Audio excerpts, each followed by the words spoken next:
Komisi Pemberantasan Korupsi belum menghentikan penyelidikan atas kasus suap dengan tersangka Sekretaris Mahkamah Agung, Hasbi Hasan. KPK melakukan pendalaman dengan memanggil sejumlah pihak untuk diperiksa. Salah satu yang dipanggil KPK sebagai saksi, yakni Windy Yunita Gemari atau Windy Idol. Penyanyi jebolan Indonesian Idol itu diperiksa KPK terkait dugaan adanya aliran dana yang masuk ke rekening Windy Idol. Selain Windy Idol, terdapat 7 saksi lainnya yang turut dipanggil. 3 diantaranya merupakan pegawai Mahkamah Agung sekaligus staf Hasbi Hasan, yakni Tri Mulyani, Albar, dan Lilis Suryani.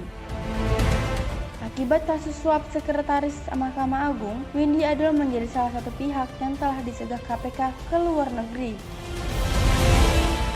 Windy dicegah sejak 12 Januari 2023. Pencegahan bakal berlangsung 6 bulan ke depan, hingga 12 Juli 2023. Hasbi sendiri telah melayangkan gugatan pra peradilan terkait status tersangka yang diterimanya. Dia menggugat KPK di Pengadilan Negeri Jakarta Selatan. Gugatan Hasbi Hasan itu baru didaftarkan pada Jumat 26 Mei. Gugatan tersebut terregister dengan nomor perkara 49-Pitpra-203-PN JKT Sel.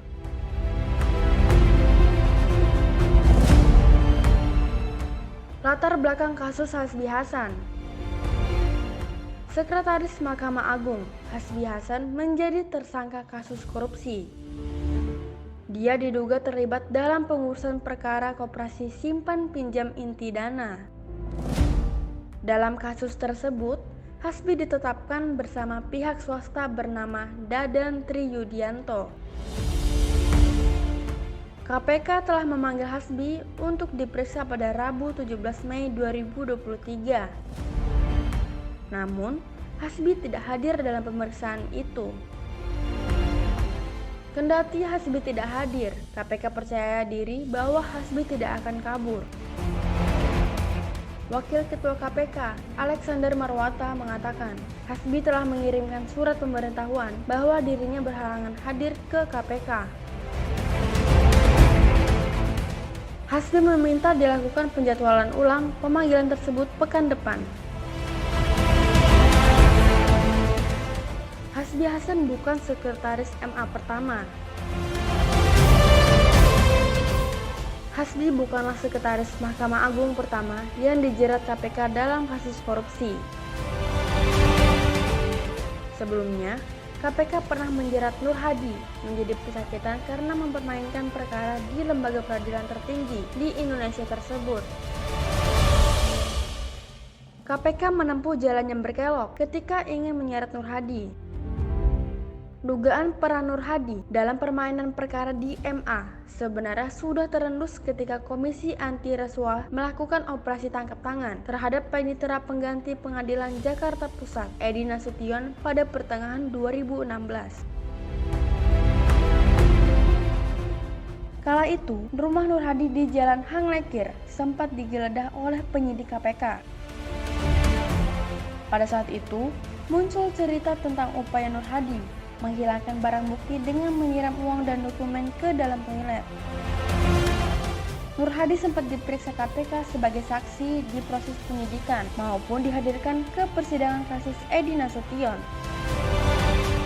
Akan tetapi, Nur Hadi lolos dari jeratan KPK.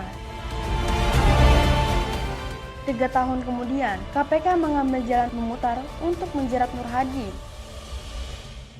Komisi Anti Rasuah menetapkan Nur Hadi menjadi tersangka dalam pengurusan perkara perdata PT Multicon Indra Jaya Terminal pada Desember 2019. Nur Hadi dan menantunya, Reski Herwiono, ditengarai menerima duit 46 miliar rupiah dari Direktur PT Multicon Hendra Sujonto. Setelah ditetapkan menjadi tersangka, Nur Hadi dan menantunya sempat menghilang. KPK kemudian menetapkan keduanya ke dalam daftar buronan. Sempat buron selama 5 bulan, Nur Hadi dan Reski akhirnya ditangkap saat bersembunyi di sebuah rumah di Simpruk pada Juni 2020.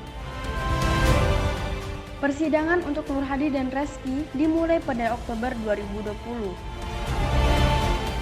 Jaksa KPK mendakwa keduanya menerima suap 45,7 miliar rupiah dan gratifikasi senilai 37,2 miliar rupiah. Jaksa KPK kemudian menuntut Nur Hadi dihukum 12 tahun penjara dan Reski 11 tahun penjara.